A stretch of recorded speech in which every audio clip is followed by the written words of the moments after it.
అయితే ఒక మూడు విషయాలు ఈ ఆదివారమున ప్రభు సన్నిధిలో మనం నేర్చుకోవడానికి మనసు పెడదాం. దేవుని యొక్క లక్షణాల గురించి మనము ఈ ఉదయకాలమున ధ్యానము చేయటం ద్వారా మరింతగా మనము దేవునికి ప్రార్థనలు చేస్తాం, మరింతగా దేవుని మీద ఆధారపడతాం, మరి ఎక్కువగా దేవుని వెంబడిస్తాం. హల్లెలూయా. ఆయన ఎవరో, ఆయన లక్షణాలు ఏమిటో ఎరుగుటను బట్టి మనము మరి ఎక్కువగా ప్రభుని ఆరాధించుటకు అవకాశం ఉంటుంది. తిమోతికి రాసిన మొదటి పత్రిక 1వ అధ్యాయము. అపోస్తలుడైన పౌలు తిమోతికి రాసిన మొదటి పత్రిక 190వ పేజీ, నూతన నిబంధనలో 15, 16, 17 వచనాలు చదువుకుందాం. పాపులను రక్షించుటకు క్రీస్తు యేసు లోకమునకు వచ్చెనను వాక్యము నమ్మదగినదియు పూర్ణాంగీకారమునకు యోగ్యమైనదియునై ఉన్నది. అట్టి వారిలో నేను ప్రధానుడను. అయినను నిత్య జీవము నిమిత్తము తనను విశ్వసింపబోవు వారికి నేను మాదిరిగా ఉండులాగున యేసుక్రీస్తు తన పూర్ణమైన దీర్ఘశాంతమును ఆ ప్రధాన పాపినైన నాయందు కనపరుచున్నట్లు నేను కనికరింపబడితిని. సకల యుగములలో రాజయ్యుండి అక్షయుడును అదృశ్యుడునగు అద్వితీయ దేవునికి ఘనతయు మహిమయు యుగయుగములు కలుగునుగాక. ఆమెన్. ఆమెన్.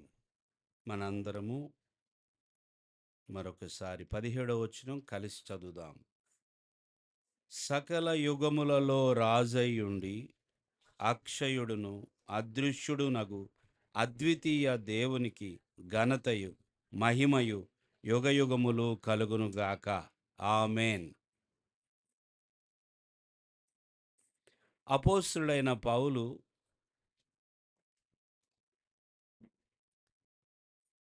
యేసయ్యను నమ్మిన బిడలను బాగా ద్వేషించే స్వభావం కలిగినవాడు. క్రీస్తును ద్వేషించాడు, క్రీస్తును వెంబడించే వారిని ద్వేషించాడు. అలాంటి వ్యక్తి, సంఘాన్ని బాధ పెట్టిన వ్యక్తి, సంఘము కీడు కోరుకున్న వ్యక్తి ఒక దినమున దేవుని ద్వారా దర్శించబడ్డాడు. ఆమేన్. క్రీస్తుకి విరోధిగా ఉన్న ఈయన చివరికి ఏమయ్యాడు? క్రీస్తుకి శిష్యుడయ్యాడు. హల్లెలూయా, హల్లెలూయా. ఎవరు కన్నీరు కార్చారో, ఎవరు ప్రార్థన చేశారో తెలియదు, కానీ ఎవరు నిజంగా అతడి కోసం మొరపెట్టాడో తెలియదు, కానీ అతడు దేవుని చేత పట్టబడటానికి ఒక సందర్భము వచ్చింది. గనుక దేవుని బిడలారా, దుష్టుల విషయములో, వ్యతిరేక స్వభావం కలిగిన వారి విషయంలో, కీడు చేస్తున్న వారి విషయంలో, దేవుడంటే లెక్క చేయని వారి విషయంలో, దేవుడిని అసలు నేను నమ్మను అనే వారి విషయంలో మీరు కన్నీటితో ప్రార్థన చేయండి. మీ ప్రార్థనయే కారణం కావచ్చు ఒక దినాన వారు మారడానికి. హల్లెలూయా. దేవుడు దర్శించేవాడై ఉన్నాడు. దేవుడు అనేక అవకాశాలు ఇచ్చేవాడై ఉన్నాడు. ఇతను ఎప్పటికీ మారడేమో, ఇంత దుర్మార్గుడేమిటి ఇతను, ఈ పౌలు ఎందుకని అన్యాయంగా నిష్కారణంగా మా మీదకొచ్చి మమ్మల్ని హింసిస్తున్నాడు అని ఆ రోజుల్లో ఎంతోమంది ఆలోచించి బాధపడి ఉండవచ్చు. కానీ అటువంటి ఆ పౌలు యొక్క జీవితం మారిపోయింది. ఆయన చూడలేనంత గొప్ప వెలుగుని చూడటము, ప్రభు ఆయన దర్శించి మాట్లాడటము గమనిస్తున్నాం. మారిన తర్వాత ఆయన ఏమంటున్నాడు తెలుసా? నేను ప్రధాన పాపిని అంటున్నాడు. చెప్పండి. అంటే పాపులందరిలో ప్రధానుడు ఎవరంట? ఎవరైనా ఇలా గ్రేట్గా చెప్పుకుంటారా? గొప్పలు చెప్పుకోమంటే వాళ్ళ పాపం గురించి చెప్పుకుంటారు ఎవరైనా? కాదు కదా. పౌలు ఏమన్నాడు తెలుసా? నేను ప్రధాన పాపిని, పాపులలో ప్రథముడను నేనే, పాపము చేయటములో ఫస్ట్ ప్లేస్లో ఫస్ట్ ర్యాంకులో ఉన్నవాడను నేనే. అటువంటి నన్ను దేవుడు కరుణించాడు. దేవునికి స్తోత్రం చెల్లించండి. ప్రధాన పాపినైన నన్ను దేవుడు ఏం చేశాడంట? కనికరించాడు. నా మీద ఎందుకో దేవుడు కనికరము చూపించాడు. ఆయన కనికరము నా మీదకి రావడాన్ని బట్టి నేనిప్పుడు మారిపోయాను. తిమోతికి లేఖ రాస్తున్నాడు ఇప్పుడు. యవనస్తుడైన తిమోతికి మొదటి లేఖ ఇది. అందుకే ఫస్ట్ తిమోతి అన్నాం మనం. తిమోతికి రాసిన ఈ మొదటి లేఖ. ఇతడు అపోస్తులుడైన తర్వాత, ఇతడు ప్రభుని నమ్ముకున్న తర్వాత, ప్రభుని వెంబడించే బిడ్డల కొరకు తన ప్రాణం పెట్టడానికి కూడా సిద్ధపడ్డాడు. దేవునికి స్తోత్రం. ఒకప్పుడు ప్రభుని వెంబడించే వారి ప్రాణము తీసే తత్వం. ఇప్పుడు ప్రభుని వెంబడించే వారి కోసం ప్రాణం పెట్టావు. ఎంత మార్పు కదా! మీ కుటుంబాల్లో అనేకుల్లో మార్పు వచ్చునుగాక. మీరెవరి గురించి అయితే ఇబ్బంది పడుతున్నారో వారి జీవితం దర్శించబడునుగాక. వారి జీవితంలో పూర్తిగా దేవుని పట్ల భయము పుట్టునుగాక. దేవుడు దర్శించునుగాక. ప్రియులారా, అపోస్తలుడైన పౌలు, నేను ప్రధాన పాపినైనా కూడా ఆయన నన్ను కనికరించాడు అని అంటూ ప్రభు యొక్క లక్షణాల గురించి ఒక మాట రాస్తున్నాడు. దేవుని స్తోత్రం. ప్రభు యొక్క లక్షణాలు ఈయనకి ఎలా తెలిసినాయి? దేవుని యొక్క లక్షణములు, ద అట్రిబ్యూట్స్ ఆఫ్ గాడ్, దేవుని యొక్క లక్షణములు ఎలా ఈయన తెలుసుకోగలిగాడు? దేవుని కృపది. దేవుడే బయలుపరిచాడు. హల్లెలూయా. దేవుడే బయలుపరిచాడు. మనసుంటే, ఆయన్ని తెలుసుకోవాలనే మనసుంటే, ఆయన్ని కనుగొనాలనే మనసుంటే, ఆయన్ని వెదికే మనసుంటే ఆయన తప్పకుండా ప్రత్యక్షమవుతాడు. దేవుని స్తోత్రం చెల్లించండి. మనసు ఉండాలంతే. ఏముండాలి? ఈరోజు దేవుని మాటలు వినాలనే మనసు మీకుందా? చెప్పాలండి. దేవుని గురించి తెలుసుకోవాలనే వచ్చారా? దేవుని నుండి పొందుకోవాలనే వచ్చారా? లేదా ఆ మాట వాడకూడదు కానీ టైం పాస్. చెప్పండి అందరూ. దేవుని మందిరానికి టైం పాస్ కొరకు ఎవరైనా వస్తే అంతకంటే హీనులు, అంతకంటే దరిద్రులు మరొకరు ఉండరు. ఎవరైనా దేవుని మందిరానికి ఎంటర్టైన్మెంట్కి వెళితే దేవుని ఎడల భయము, భక్తి, దేవుని కొరకు, దేవుని సన్నిధి కొరకు, దేవుని మాట కొరకు, దేవుని ఆరాధించుట కొరకు కాకోకుండా దేవుని యొక్క సన్నిధికి, మందిరమునకు ఒకవేళ ఎంటర్టైన్మెంట్, ఉల్లాసం కొరకు, ఉత్సాహం కొరకు, కాసేపు ఆనందించడం కొరకు ఏదో వస్తువులను చూసో, మనుషులను చూసో, మ్యూజిక్ వినో, ఇంకంతకంటే దౌర్భాగ్యులు మరొకళ్ళు ఉండరు. We are very serious. మనము దేవుని సన్నిధికి నిజంగా ఎంతో శ్రద్ధగా, భక్తిగా వచ్చాము. భయముతో కూర్చున్నాము ఇక్కడ. దేవుని స్తోత్రం.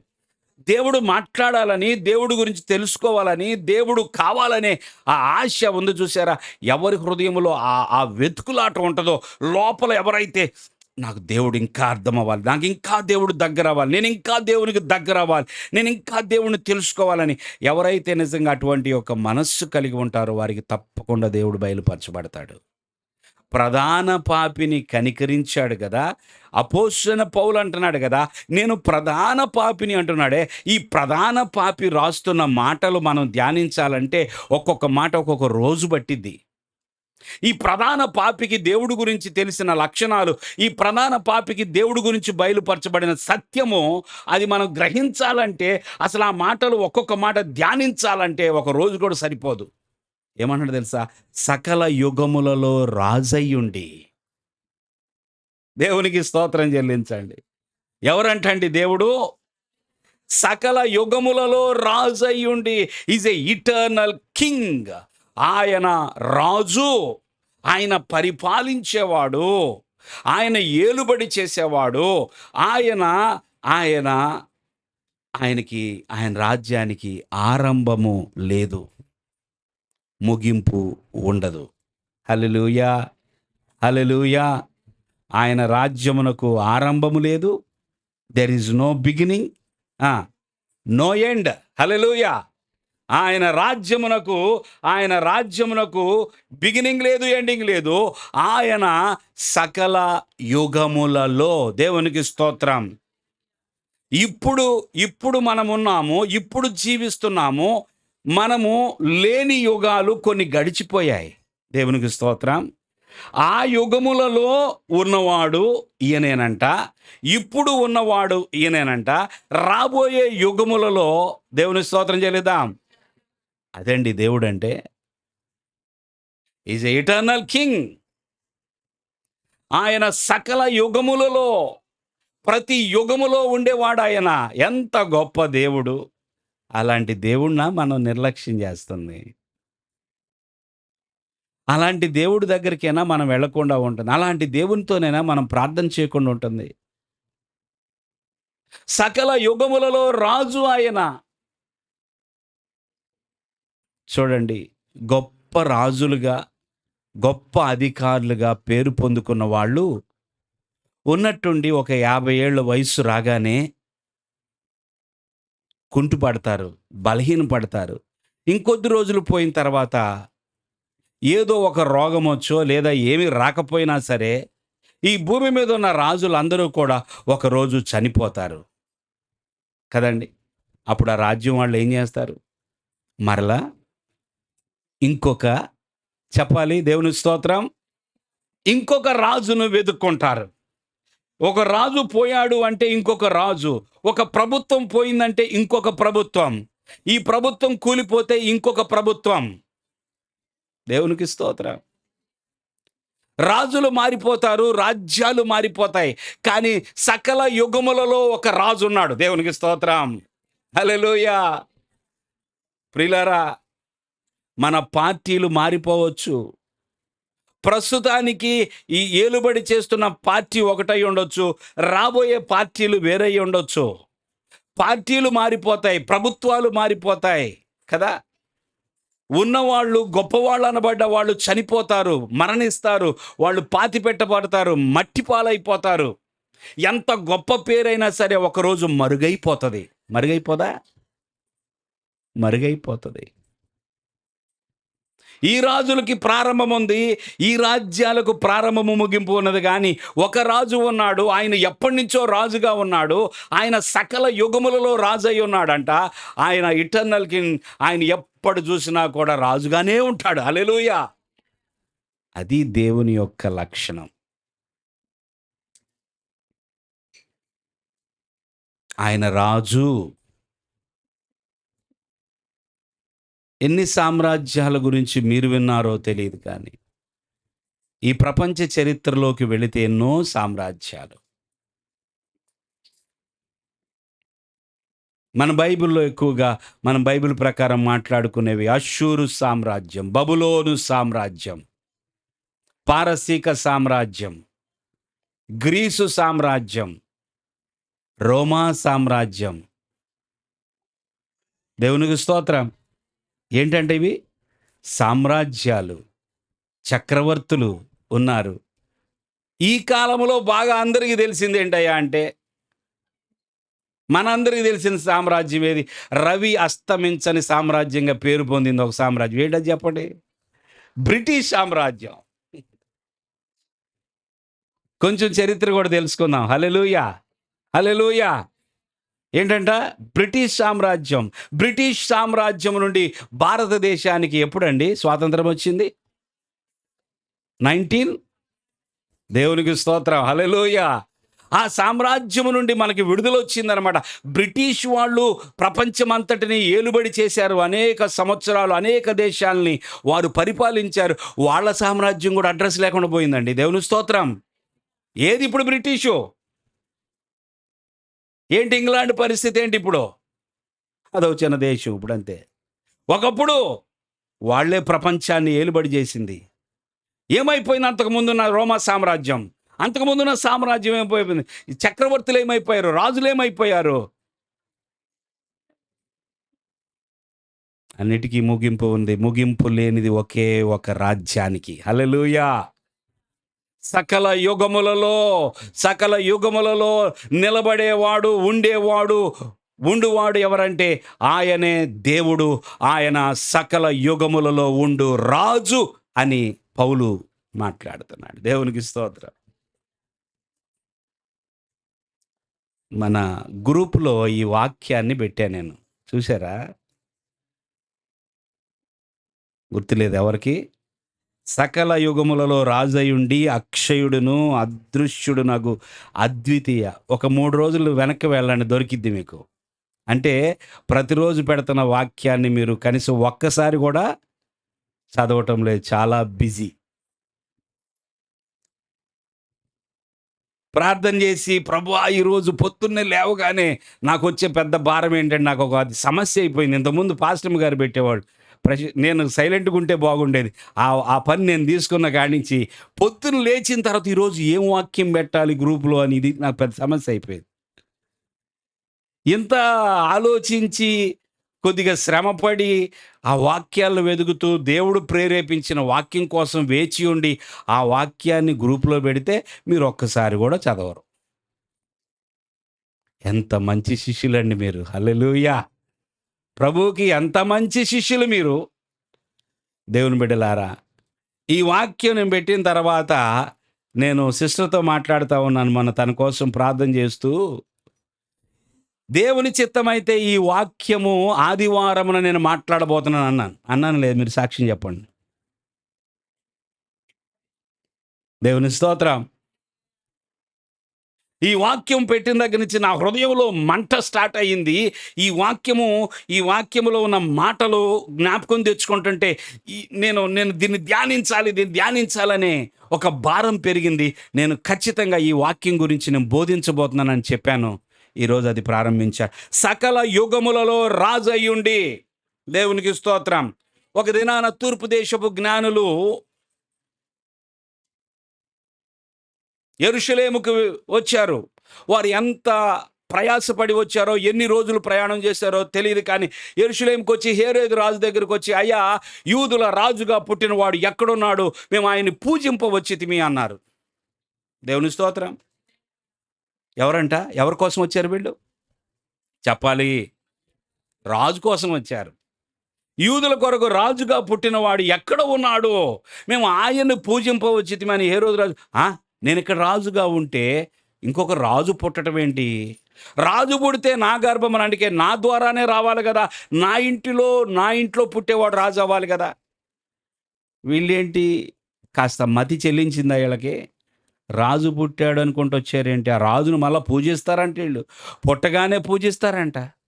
ఎవరైనా సింహాసనం ఎక్కిన తర్వాత పూజిస్తారా? పుట్టగానే పూజిస్తారా? ఇప్పుడు రాజు ఇంట్లోనే కుమారుడు పుట్టాడు అనుకుందాం.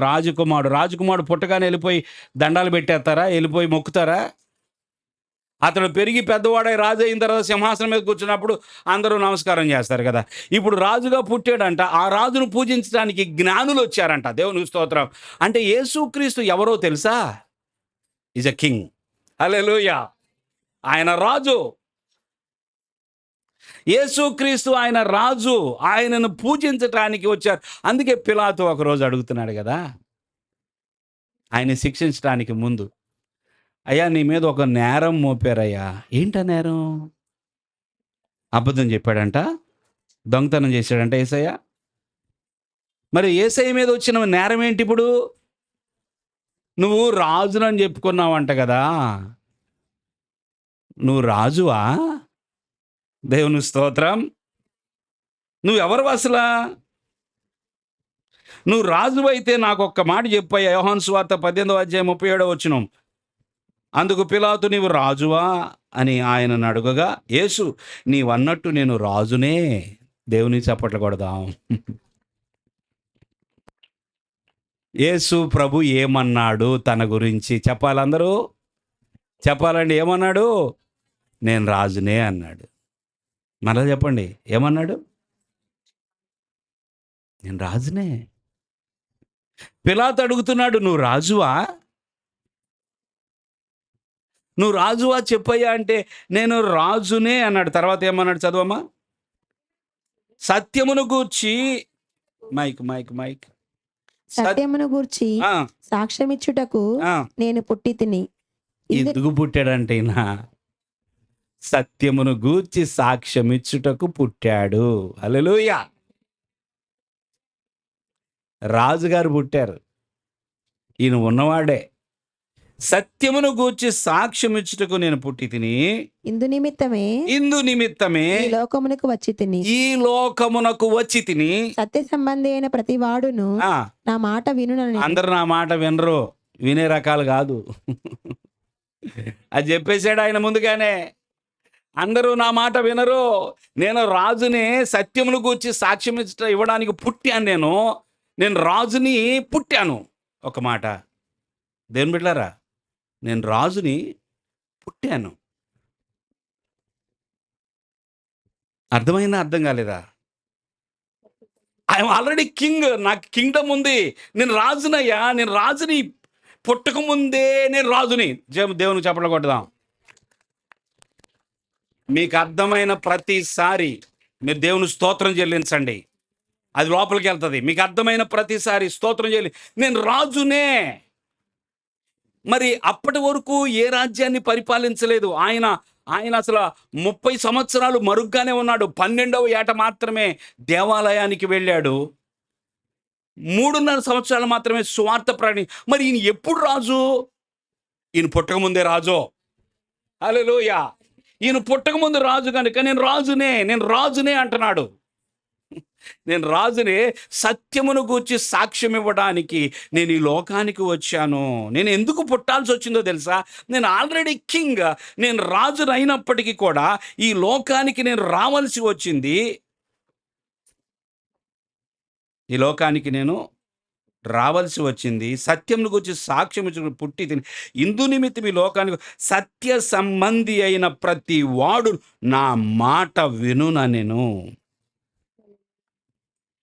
ఎవరు వింటారు? సత్య సంబంధులు అన్న మాటనండి. ఎవరు వింటారండి యేసయ్య మాటలు? సత్య సంబంధులు. సత్యముతో సంబంధం పెట్టుకున్న వారందరూ యేసయ్య మాట వింటారు. సత్య సంబంధులు కాని వారు ఆయన మాటలు వినరు, ఆయన్ని పట్టించుకోరు, ఆయనని లెక్క చేయరు, ఆయన్ని దూషిస్తారు, అవసరమైతే ఆయన మీద ఎన్ని అబండాలైనా వేస్తారు. సత్య సంబంధులు మాత్రము యేసయ్యను అంగీకరిస్తారు, మాట వింటారు. ఇప్పుడు రాజుగా పుట్టినవాడు ఎక్కడున్నాడంటే, ఈ పుట్టేటప్పుడు ఈయన రాజు అవుతాడు, లేదా భవిష్యత్తులో రాజు అవుతాడు కనుక అందుకని పుట్టాడేమో. ఈయన పుట్టక ఈయన ఫ్యూచర్ రాజు అనుకొని ఏ రోజు అనుకుంటున్నాడు. కొంచెం తక్కువ ఆయనకి. అది మనకి ఎక్కువైంది వాక్యం వింటున్నాం కానీ. దేవుని స్తోత్రం. ఆయన ఏమనుకున్నాడో తెలుసా? హేరోదు ఈయన పుట్టాడు, కొద్ది రోజుల తర్వాత రాజు అయిపోతాడేమో అనుకున్నాడు. కాదు, ఈయన అప్పటికే రాజు పుట్టాడు. హల్లెలూయా. అర్థం చేసుకోవాల్సింది, తూర్పు దేశపు జ్ఞానులు వచ్చినప్పుడు ఈయన రాజు కాబోతున్నాడు కాదు, ఆయన రాజు పుట్టాడు. హల్లెలూయా. ఎవరు పుట్టారు? రాజు పుట్టాడు. ఆయన రాజు. ఎప్పుడండి? ఎప్పుడా? ఎవరికి తెలీదు. ఏ యుగములో అండి? సర్వయుగములు, సకల యుగములలో ఆయనే రాజుగా ఉన్నాడు. ఎప్పటి నుంచో ఆయనే రాజుగా ఉన్నాడు. ఆయన ఆరంభం తెలియదు. ఆ రాజు ఈ లోకానికి వచ్చాడు. హల్లెలూయా, హల్లెలూయా. యేసు ప్రభు ఆయన రాజు అని తన నోటితో చెప్పాడు. ఆ తర్వాత ఈయన కొన్ని డౌట్స్ వచ్చినాయి. నువ్వు రాజు అయితే అసలు నీ రాజ్యం ఎక్కడుంది, నీ సేవకులు ఎక్కడున్నారు? దానికి పైన చెప్పేశాడు 36వ వచనంలో, యేసు నా రాజ్యము ఈ లోక సంబంధమైనది కాదు, నా రాజ్యము ఈ లోక సంబంధమైనది అయితే నేను యూదులకు అప్పగింపబడకుండునట్లు నా సేవకులు పోరాడుదురు కానీ నా రాజ్యము ఇహ సంబంధమైనది కాదనెను, పర సంబంధమైనది. దేవునికి స్తోత్రం. నాకు రాజ్యం ఉన్నది, నాకు సైన్యం ఉన్నది, అది పర సంబంధమైనది. నేను భూమి మీదకి ఎందుకు వచ్చానో తెలుసా?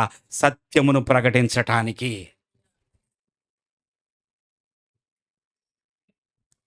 దేవుడు ఏమై ఉన్నాడు? వాట్ ఈజ్ గాడ్ లేదా who is God? God is eternal king. Hallelujah. దేవుడు ఏమై ఉన్నాడంటే ఆయన రాజు అయి ఉన్నాడు. ప్రియులారా, ఆయన రాజు, ఇందులో ఏ మాత్రము డౌటు లేదు. హల్లెలూయా. కీర్తనలు 90వ కీర్తన 2వ వచనములో, పర్వతములు పుట్టక మునుపు, భూమిని లోకమును నీవు పుట్టింపక మునుపు, యుగ యుగములు నీవే దేవుడు. దేవుడెవరో తెలుసా? పర్వతాలు పుట్టినాక వచ్చిన దేవుడు కాదు ఈయన. లోకము పుట్టిన తర్వాత వచ్చిన దేవుడు కాదు ఈయన. ఈ దేవుడు ఎవరో తెలుసా? పర్వతములు పుట్టక మునుపు, భూమిని లోకమును నీవు పుట్టింపక మునుపు. ఎవరు పుట్టించారంట? ఎవరు పుట్టించారండి ఈ భూమిని లోకాన్ని? దేవుడు పుట్టించాడు. లేకపోతే లోకం ఎక్కడి నుంచి వచ్చింది? ఈ భూమి ఎక్కడి నుంచి వచ్చింది? ఆకాశం ఎక్కడి నుంచి వచ్చింది? దేవుడు పుట్టించాడు. దేవుడు పుట్టించాడు. అందుకే ఆయన సృష్టికర్త. ఆయన పుట్టించక మునిపే ఆయన ఉన్నాడు. అంతే కదా? పుట్టించేవాడు ఉన్నాడు గనక పుట్టించాడు. దేవునికి స్తోత్రం. అందుకే నీవు పుట్టింపక మునుపు, యుగ యుగములు నీవే దేవుడు. డేట్ చెప్పడానికి వీల్లేదు. తారీఖు చెప్పలేరండి. తారీఖు చెప్పడానికి వీల్లేదు. ఎప్పటి నుంచి ఉన్నాడో ఆయన చెప్పడానికి వీల్లేదు కనుక ఒకటే మాట, ఎప్పుడు రాసినా సకల యుగములని రాయాలి, లేకపోతే యుగ యుగములని రాయాలి. ఈ దేవుడు ఎవరయ్యా అంటే యుగ యుగముల నుండి ఉండే దేవుడు. ఈయన యుగ యుగములకు రాజై ఉన్నాడు. హల్లెలూయా. దానియేలు ఏమంటాడో తెలుసా? దానియేలు 4:34లో, ఆ కాలము గడిచిన పిమ్మట నెబుకద్నెజరును నేను మరలా మానవ బుద్ధి గలవాడనై నా కండ్లు ఆకాశము తట్టు ఎత్తి, ఈ మాట వినండి, చిరంజీవియు. ఎవరంట? మన వ్యక్తి కాదు, మనం మాట్లాడుకున్న ఆయన కాదు. ఆ పేరు పెట్టుకున్నాడు. ఆయనకు ఆ పేరు పెట్టారు కదా. అసలు ఆ పేరు ఎవరిది? ఎవరిదండి? సిగ్గుపడబాకండి చెప్పటానికి. చిరంజీవి ఎవరు? దేవుడు. హల్లెలూయా. చిరంజీవి మన దేవుడు. మనం నమ్ముతున్న దేవుడు చిరంజీవి. హల్లెలూయా. చూడండి, చిరంజీవియు సర్వోన్నతుడునగు దేవుని స్తోత్రము చేసి గణపరిచి స్తుతించి తిని, ఆయన ఆధిపత్యము చిరకాలము వరకు, ఆయన రాజ్యము తరతరములకు నున్నవి. హల్లెలూయా. ఇది దేవుడు. సో మొట్టమొదటి విషయం, దేవుడు సకల యుగములకు ఆయన రాజై ఉన్నాడు. సకల యుగములలో ఆయన రాజై ఉన్నాడు. అవునా? ఆ దేవుడు ఎవరండి అని అడగకండి. మళ్ళీ ఆ దేవుడే భూమి మీదకి వచ్చిన ప్రభువైన యేసుక్రీస్తు. హల్లెలూయా. ఆ దేవుడే భూమి మీదకి వచ్చిన, సత్యమును గురించి సాక్ష్యం ఇవ్వడానికి వచ్చినటువంటి ఆ ప్రభువే ఆ దేవుడు. ఆయన సకల యుగములలో రాజు. ఆయన సకల యుగములలో రాజు. కేవలం రాజేనంటారా? ఇంకేమన్నా ఉందా? ప్రకటన గ్రంథము 11వ అధ్యాయము 15వ వచనం,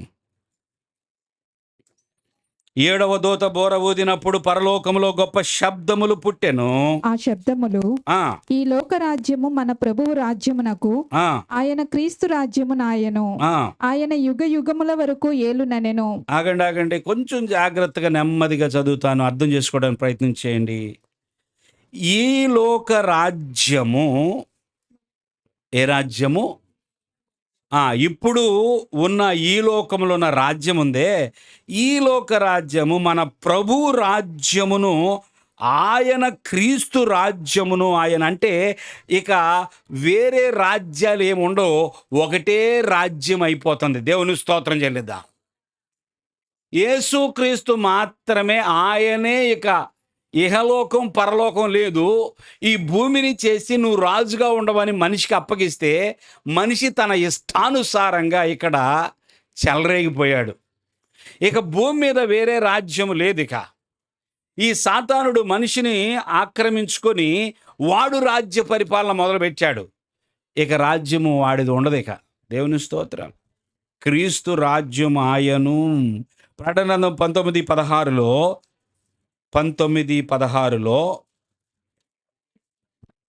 రాజులకు రాజును రాజులకు రాజును ప్రభువులకు ప్రభువును ఉమ్, అను నామము ఆ, ఆయన వస్త్రము మీదను మీదను తొడ మీదను వ్రాయబడి ఉన్నది. తొడ మీదను రాయబడి ఉన్నది. దేవునికి స్తోత్రం. ఈయన కేవలం రాజేనా? ఇప్పుడు చెప్పండి. రాజులకు రాజును ప్రభువులకు ప్రభువును అను నామము ఆయన వస్త్రము మీదను తొడ మీదను వ్రాయబడి ఉన్నది. Is a king of Kings. దేవునికి స్తోత్రం.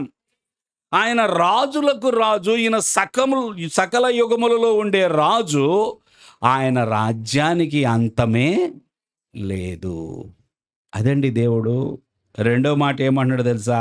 తిమోతికి రాసిన మొదటి పత్రిక 1 అధ్యాయం 17వ వచనములో, సకల యుగములలో రాజయ్యుండి అక్షయుడును అక్షయుడును. ఎవరంట?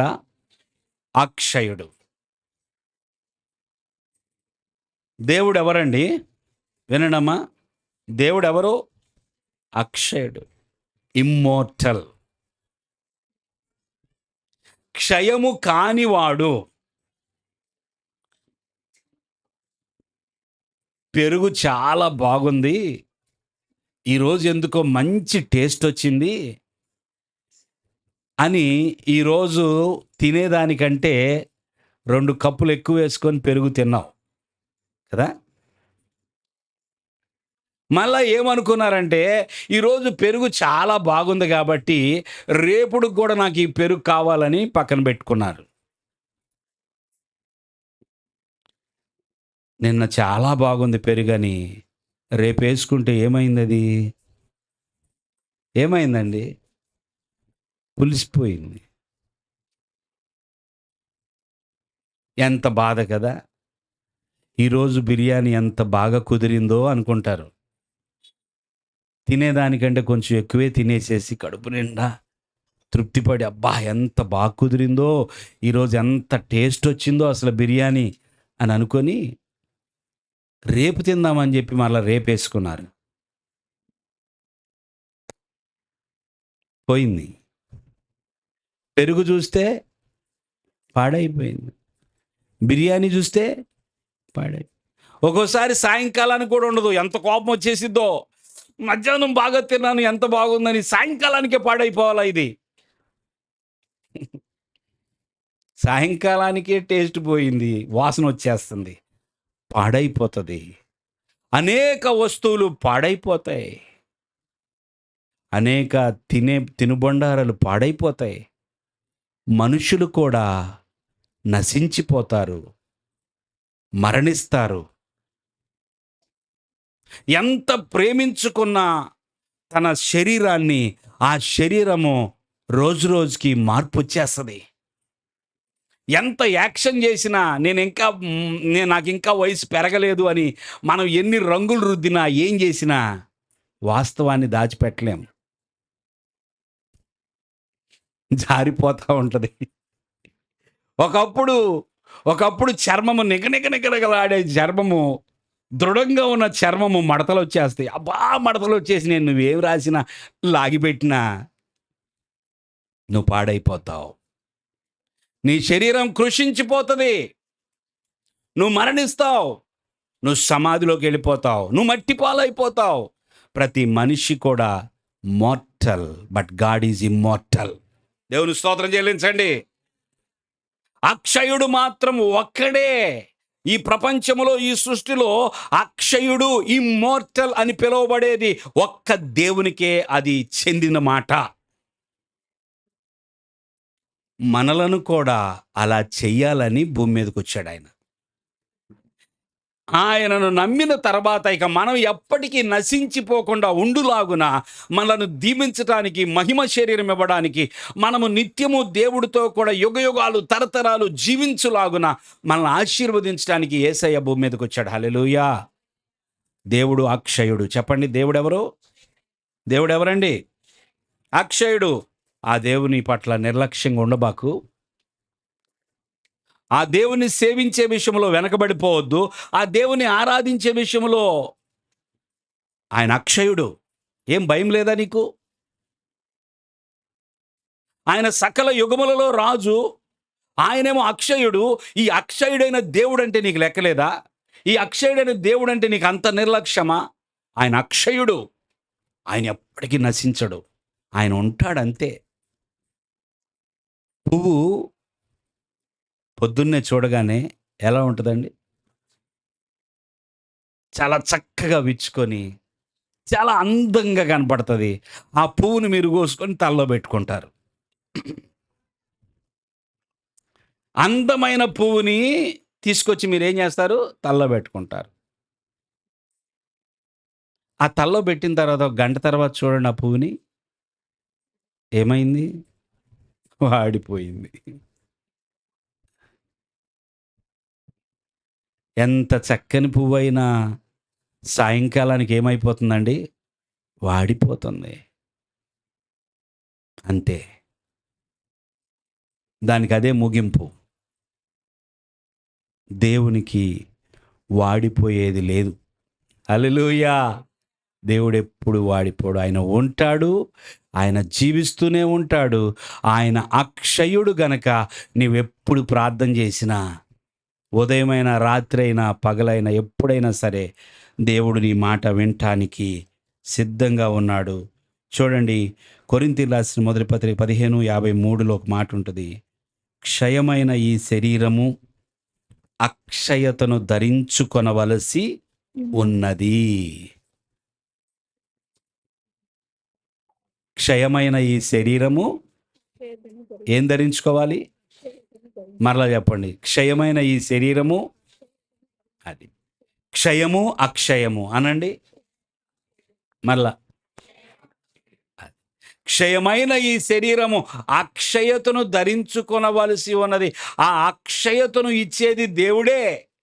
అక్షయుడు ఉన్నాడు. హల్లెలూయా. నీ శరీరము క్షయమైపోయేదే కానీ నీకు అక్షయతను బహుమతిగా ఇచ్చే దేవుడు ఉన్నాడు. ఆ అక్షయత కొరకు నువ్వు అక్షయుడైన దేవుని దగ్గరికి రావాలి. 102వ కీర్తన 27వ వచనం.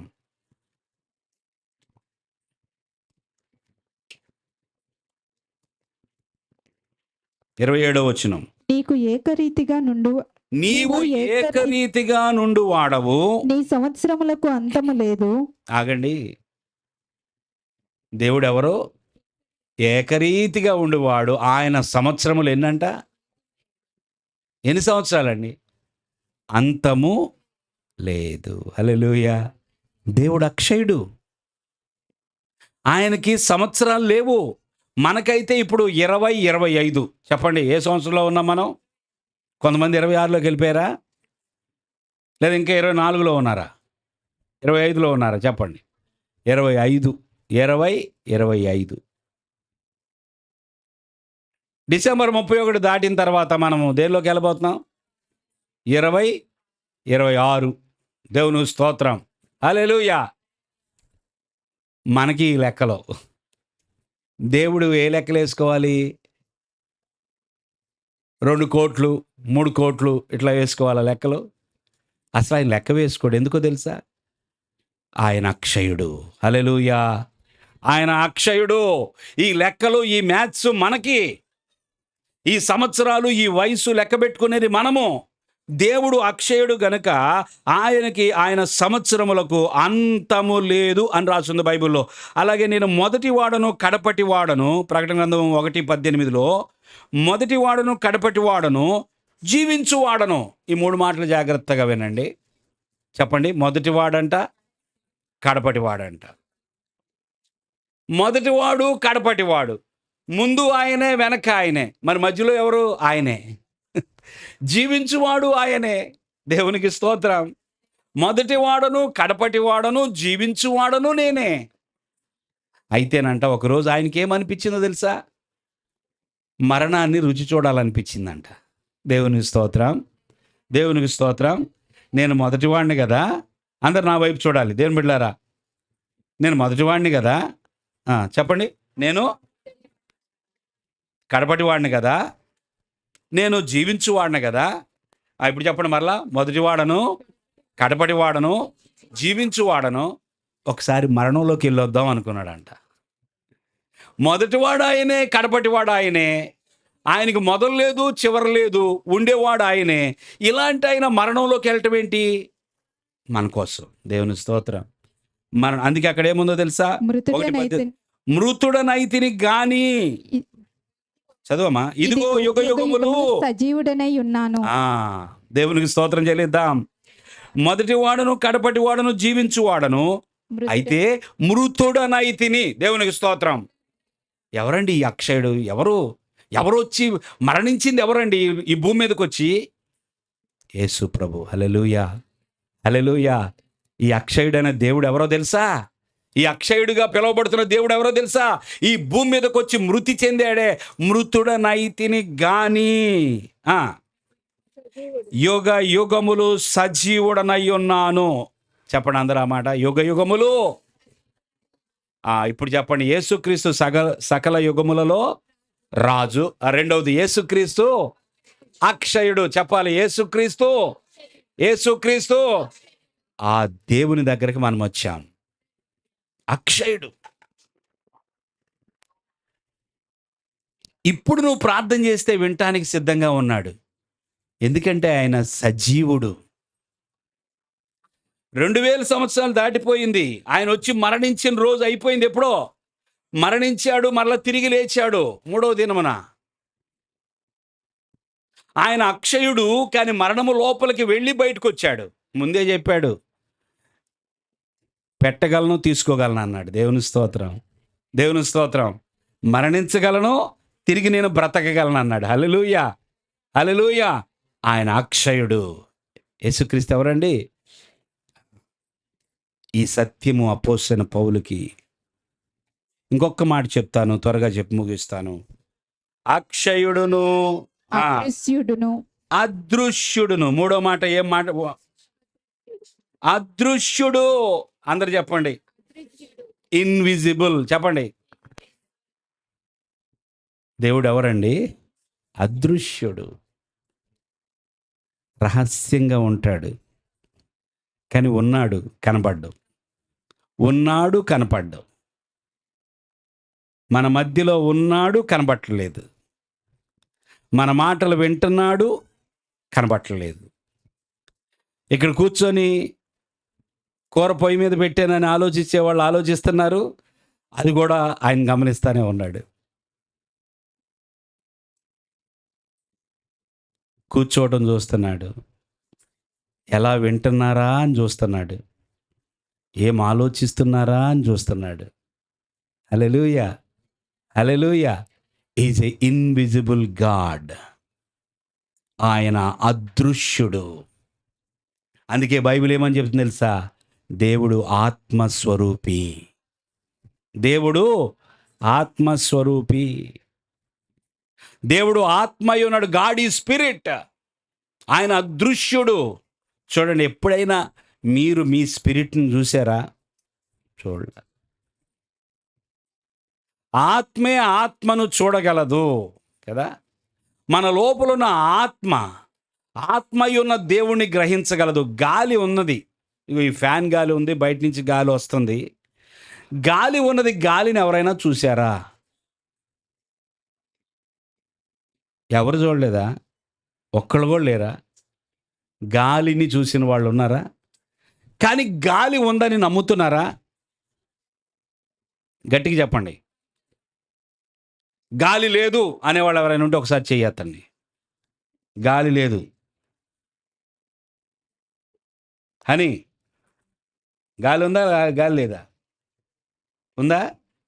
ఎట తెలిసి నీకు? చూసావా? చూడలేదా? జోయల్ చూసావా? అమ్మో, జోయల్ చూసాడంటండి గాలిని. తర్వాత జోయల్ని కలవండి మీ అందరూ, తర్వాత మాట్లాడండి. గాలిని మనము అనుభవించగలము అంతే. ఆ గాలి వచ్చి మనకు తగిలితే అర్థమవుతుంది గాలి ఉందని, కానీ ఆ గాలిని మనం చూడలేం. దేవుని స్తోత్రం. ఎవరైనా మిమ్మల్ని వాదిస్తే ఈ మాట చెప్పండి, ఏ దేవుని చూసావా అంటే, నువ్వు గాలిని చూసావా అని అడగండి. గాలిని చూసేదేంటి? గాలి ఉంది. అలాగే దేవుడు ఉన్నాడు బాబు, అదృశ్యుడు. చెప్పండి, అదృశ్యుడు. దేవుడు అదృశ్యుడు. కానీ ఆ మాటతో ఫుల్ స్టాప్ పెట్టొద్దు, కామా పెట్టండి. దేవుడు అదృశ్యుడు అన్నది వాస్తవమే గాని తను వెదకు వారికి ప్రత్యక్షమయ్యేవాడు. హల్లెలూయా. తను వెదకు వారిని ఆయన దర్శించే దేవుడు, ఆయన మాట్లాడే దేవుడు. అందుకే కదా పౌలు కూడా దేవుణ్ణి నమ్మాడు, దేవుని వైపు తిరిగాడంటే కారణం ఆయన ఆ రోజు ఆ మధ్యాహ్న వేళ ఆ ఆకాశం నుండి వచ్చిన ఆ గొప్ప వెలుగును చూశాడు. కళ్ళు పోయినాయి ఆయనకి. సౌలా సౌలా నన్నేల హింసించున్నావనే స్వరం విన్నాడు. వెలుగును చూశాడు, స్వరం విన్నాడు. తర్వాత గుడ్డివాడైపోయాడు. మళ్ళా దేవుడు బాగు చేశాడులేండి. దేవుడు అదృశ్యుడు, కానీ ఆయన బిడ్డలకు కనబడతాడు. హల్లెలూయా. కనబడకపోయినా పర్వాలేదు, దేవుడు ఉన్నాడు అనే విషయం నువ్వు గుర్తించి ఆ సత్యమును నమ్మే వ్యక్తిగా ఉండాలి.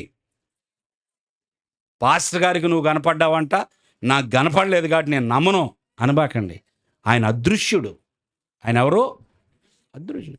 Is a invisible God. ఆయన అదృశ్యమైన దేవుడు గనుక ఆయనతో ఎలా పడితే అలా మాట్లాడకండి. నన్ను ఎవరు చూడలేదులే అనుకోకండి. 139వ కీర్తనలో ఒక మాట చదవండి. 139వ కీర్తన 7వ వచనం నుండి చదవండి. నీ ఆత్మ యుద్ధ నుండి. ఆగండి. ఎక్కడి నుంచి? దేవుని బిడ్డలా చెప్పాలి. ఎక్కడి నుంచి? మరొకసారి చెప్పండి. నీ ఆత్మ యుద్ధ. దేవుడు ఎవరు అసలు? దేవుడు ఎవరు? ఆత్మస్వరూపి. దేవుడు ఆత్మయ్య ఉన్నాడు గనుక ఇక్కడ దావీదు ఏం రాస్తున్నాడు తెలుసా? నీ ఆత్మ యొద్ద నుండి. అమ్మో, నువ్వు ఆత్మయ్యా, నువ్వు ఉన్నావు నీ దగ్గర నుంచి. ఇప్పుడు చదవమ్మ. నేను ఎక్కడికి పోవుదును నీ సన్నిధి నుండి నేను ఎక్కడికి పారిపోవుదును. నేను ఆకాశమునకు ఎక్కినను నీవు అక్కడను ఉన్నావు. నేను పాతాళమందు పండుకొనినను నీవు అక్కడను ఉన్నావు. నేను వేకువ రెక్కలు కట్టుకొని సముద్ర దిగంతములలో నివసించినను అక్కడను నీ చేయి నన్ను నడిపించును, నీ కుడి చేయి నన్ను పట్టుకొనును. చాలు. మీరు ఎక్కడికి వెళ్తారు చెప్పండి. ఇప్పుడు దేవుణ్ణి తప్పించుకొని ఎక్కడికి వెళ్దాం అనుకుంటున్నారు? అడ్రస్ చెప్పండి. దేవుణ్ణి తప్పించుకొని ఎక్కడికి వెళ్ళగలరు? అర్థమైపోయింది భక్తుడికి. అందుకే ఈ మాటలు రాస్తున్నాడు. ఏమంటున్నాడు? నీ ఆత్మ యొద్ద నుండి నేను ఎక్కడికి పారిపోతానయ్యా. సరే పోదాం అనుకొని ఆకాశంలోకి వెళ్ళాను. నువ్వు ఉన్నావు లేదా? అమ్మో, ఆకాశంలో ఉన్నాడండి ఈయన ఆకాశమందున్న దేవుడు అని అనుకొని, వినండి, ఆకాశమందున్నాడు ఈయన అని చెప్పేసి గబగబా ఎక్కడికి వెళ్ళాడంటే ఈయన పాతాళమందు పండుకోవటానికి వెళ్తే అక్కడ ఎవరున్నారు? ఆయనే ఉన్నాడంట. ఇట్లా లాభం లేదని నేను వేకువ రెక్కలు కట్టుకొని, ఏ రెక్కలో అయ్యేంటో నాకు తెలీదు, వేకువ రెక్కలు కట్టుకొని సముద్ర దిగంతములలో నివసించినను అక్కడను నీ చెయ్యి నన్ను నడిపించును, నీ కుడి చెయ్యి నన్ను పట్టుకొనును. దేవునికి స్తోత్రం. దేవుడు అదృశ్యుడు. దేవుడు అన్ని చోట్ల ఉన్నాడు. దేవుడు అన్ని స్థలాల్లో ఉన్నాడు. దేవుణ్ణి తప్పించుకొని మనము పారిపోగలిగిన స్థలం అంటూ ఏదీ లేదు. ఒకవేళ మన పడమట పోలీసులు వాళ్ళకి దొరకపోవచ్చేమో కానీ ఇక్కడి నుంచి పారిపోయాడంట, వీడు ఎక్కడ దొరుకుతాడని పడమట పోలీసు వాళ్ళందరూ ఎంత వెతికినా దొరకపోవచ్చేమో. లాభం లేదని సెంట్రల్ గవర్నమెంట్ నుంచి పోలీసుల డిపార్ట్మెంట్ని విడుదల చేసి, ఇంకో పలానా వాడు తప్పించుకొని తిరుగుతున్నాడంట, వాడిని పట్టుకురండి అని చెప్పేసి స్పెషల్ ఫోర్స్ని పెట్టిన వాళ్ళకు కూడా దొరకపోవచ్చేమో. వాళ్ళు పట్టుకునే లోపే దేశం మారిపోవచ్చేమో. అండ్ అట్లా పారిపోతున్న వాళ్ళు లేరా? ఎంతోమంది ఉన్నారు. కానీ ఎక్కడికి పోయినా అక్కడే ఉండేవాడు ఒక ఆయన ఉన్నాడు. ఆయనే అదృశ్యుడైన దేవుడు. హల్లెలూయా. ఈ సత్యము నమ్మి దేవుడు ఉన్నాడు, చూస్తున్నాడు, నేను జాగ్రత్తగా ఉండాలి. హల్లెలూయా. నేను జాగ్రత్తగా ఉండాలి. నా దేవుడు అదృశ్యుడు, ఇక్కడ లేడని నేను అనుకోకూడదు. ఎప్పుడైనా మీరు ఎక్కడైనా అట్లా అనుకున్నారా? ఇక్కడ ఎవరు లేరులే అనుకున్నారా? ఎవరూ లేకపోవచ్చు, కరెక్టే. కానీ ఎవరు ఉంటారు అక్కడ? చెప్పాలమ్మా. ఇక్కడ ఎవరు లేరులే, ఇక్కడ ఎవరు చూడట్లేదులే, ఈ జాంకాయకి వద్దాం. జాంకాయ కోసేటప్పుడు ఎవరు ఉండకపోవచ్చు, ఏ మనిషి చూడకపోవచ్చు. నువ్వు జాంకాయ కోయటం ఎవరు చూస్తున్నారు? ఆ జాంకాయ దగ్గరే ఉన్నాడు ఆయన. మా బొప్పాయి కాయలు కోసుకెళ్ళిపోయారు, అందుకే ఈ మాట చెప్తున్నా. పప్పాయి చెట్టు లేనప్పుడు బాధ ఉండదు. పప్పాయిలు బాగానే బయట కొనుక్కొచ్చుకుంటాం. పప్పాయి చెట్టు వచ్చిన తర్వాత నాది అనుకున్నాక, ఇది నా చెట్టు, నా చెట్టుకు వచ్చిన పండు నేను తినాలనుకున్నప్పుడు అది ఎవరన్నా కోసుకుపోతే అప్పుడు వచ్చింది బాధ.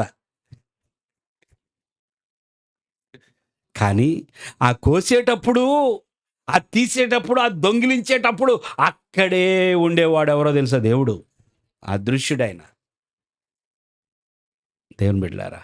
అందుకే యేసేపు అన్నాడు కదా, నేను నా దేవునికి విరోధముగా ఈ తప్పు చేయలేను.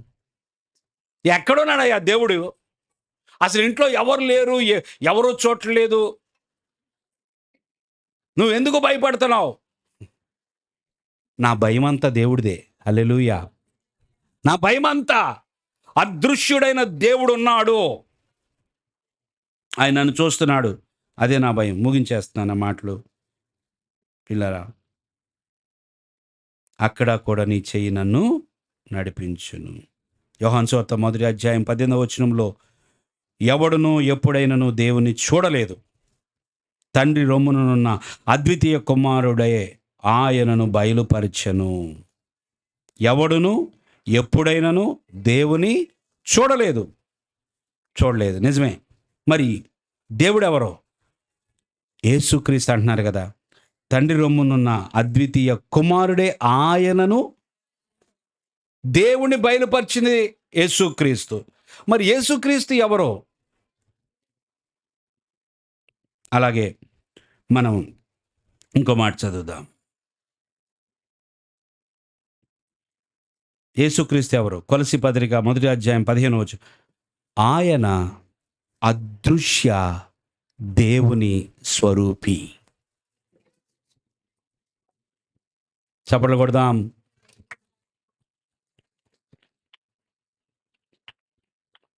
యేసుక్రీస్తు ఎవరండి?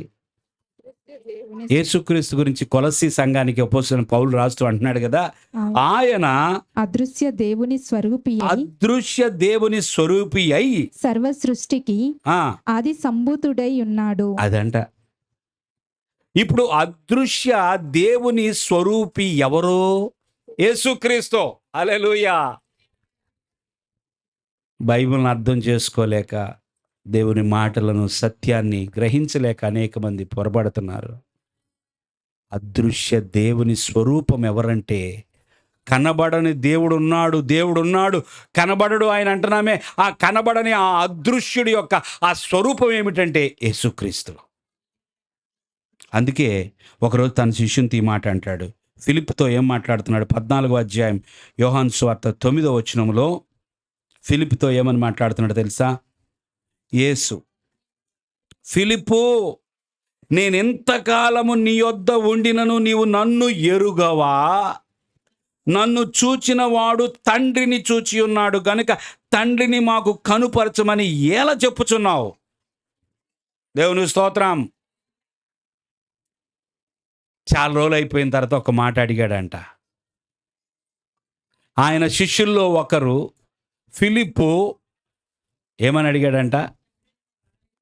అయ్యా, ఒక్కసారి తండ్రిని చూపించవా? ఇక ఏం అడగనయ్యా నిన్ను. మనం కూడా ఏమంటాం తెలుసా? ఈ ఒక్క ప్రార్థన ఆలకించాయా, ఇక నిన్నేం అడగదాం, పుట్టిదే మళ్ళీ అడుగుతాం, పైకి అట్లా అంటాం అనమాట. ఇదిగో ఈ జాబ్ ఇచ్చేవంటే అసలు నిన్నే అడగనయ్యా. జాబ్ ఇచ్చిన తర్వాత ఏమంటాం తెలుసా, కొంచెం ప్రమోషన్ ఇస్తే ఇంక నిన్నే అడగనయ్యా. ప్రమోషన్ ఇచ్చిన తర్వాత అయ్యా ఒక్కసారి ముగించేశాను ఆ మాటలు, బైబిల్ మూసేస్తున్నా. చూడండి, అందరి ఇటు చూడండి. హల్లెలూయా, హల్లెలూయా.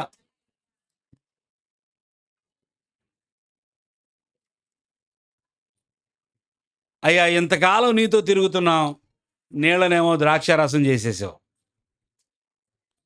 మనం చూస్తేనేమో 5 రొట్టెల్ని 2 చేపలనేమో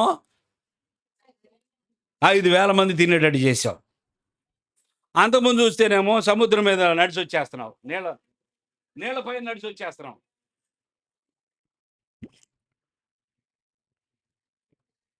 అయ్యా నీ కార్యాలన్నీ చూసిన తర్వాత అర్థమైపోయింది, అమ్మో నువ్వు చాలా గొప్పవాడవయ్యా, నువ్వు పరలోకం నుండే వచ్చావయ్యా, ఆ తండ్రే నిన్ను పంపించాడు. అర్థమైపోయిందయ్యా. అయితే ఒకటి అడుగుతున్నానయ్యా, ఒక్క కోరిక. ఏంటి ఆ కోరిక చెప్పండి? తండ్రిని ఒక్కసారి చూపించయ్యా. ఎందుకు అది అడుగుతున్నాడంటే, తప్పులేదు దేవుని బిడ్డలారా, నేను తండ్రి వద్ద నుంచి వచ్చానని ఆయన చెప్తున్నాడు కనుక ఒక్కసారి తండ్రిని చూపించయ్యా. అడగండి మీరు కూడా ఇప్పుడు, యేసయ్యా ఒక్కసారి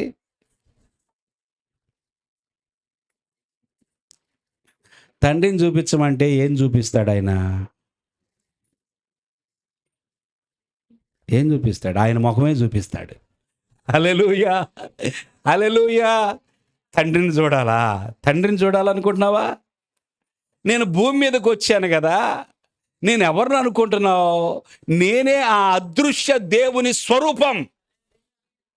అర్థం కావట్లేదు ఇంకా ఇక్కడ ఉన్న వాళ్ళకి కూడా. నేనే, నన్ను చూసిన వాడు తండ్రిని చూసినట్లే. నేను తండ్రి ఏకమై ఉన్నాము, నేను తండ్రి ఒకటే. నన్ను చూడండి ఒకసారి. ఇదేంటి? నా శరీరం, నా లోపల గుండెలో ఏముంది? ప్రాణం. ఆ ప్రాణానికి తోడుగా ఏముంది? ఆత్మ. 1, 2, 3 చెప్పండి ఇప్పుడు. ప్రాణాత్మ దేహం చెప్పండి. మీరు కూడా అంతే, నేను ఒక్కనే కాదు. ప్రాణము, దేహము, ఆత్మ కలిసి ఉన్నాం కదా. తండ్రి, కుమారుడు, పరిశుద్ధాత్మ. హల్లెలూయా. ఇక దీని గురించి నేను లోతుకి వెళ్ళను ఇప్పుడు, టైం అయిపోయింది ఇప్పటికే. తండ్రి, కుమార, పరిశుద్ధాత్మ ఒకే దేవుడు. హల్లెలూయా. ఒకే దేవుడు. అదృశ్యుడు ఆయనే, సకల యుగంలో ఉండే రాజు ఆయనే, అక్షయుడు ఆయనే. ఇంకో మాట వదిలేసాం, అద్వితీయుడు ఆయనే. అద్వితీయుడు అంటే ఒకే ఒక్కడు. దేవునికి స్తోత్రం. ఒకే ఒక్కడు. అలాంటి దేవుని సన్నిధికి నీవు వచ్చావు ప్రియులారా. భయపడదాం, దేవునికి లోబడదాం, వెంబడిద్దాం. ఆశీర్వాదము ఆయనలోనే ఉన్నది, ఇంకెక్కడ వెదక్కండి. ఎక్కడో వెతికితే దొరకదు ఆశీర్వాదం. ఆయన కార్యాలు యందు లక్ష్యం ఉంచండి. లేకపోతే ఆయన మిమ్మల్ని తృణీకరించాడంటే, మిమ్మల్ని తన లిస్టులో తీసేసుకున్నాడంటే తర్వాత చీకటి యుగం, చీకటి జీవితం. యేసుక్రీస్తు అదృశ్యుడు, యేసుక్రీస్తు అక్షయుడు, యేసుక్రీస్తు సకల యుగములలో రాజు, యేసుక్రీస్తు అద్వితీయుడు. హల్లెలూయా, హల్లెలూయా. తల వంచండి, ప్రార్థన చేద్దాం.